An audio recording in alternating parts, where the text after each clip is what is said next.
Kapag gusto, maraming paraan.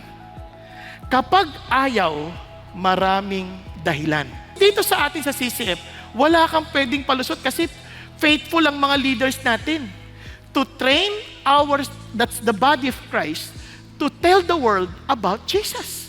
Tingnan ninyo, kahit sinong mga Christians noon when they were persecuted, ito lang ang isip nila. Therefore, those who had been scattered went about preaching the word. Kahit saan sila mapunta, they preach the word. Kahit saan sila maidala, they preach the word. Diba? Kasi yun ang mission eh.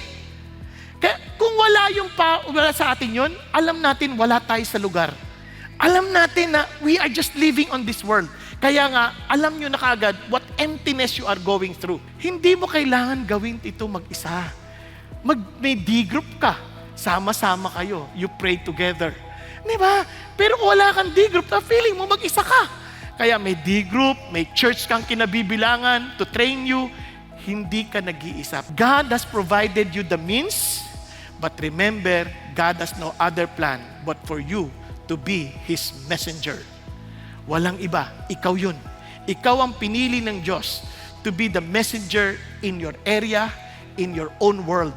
Wala siyang ibang hinahanap. Wala siyang plan B. Ikaw ang gusto niya.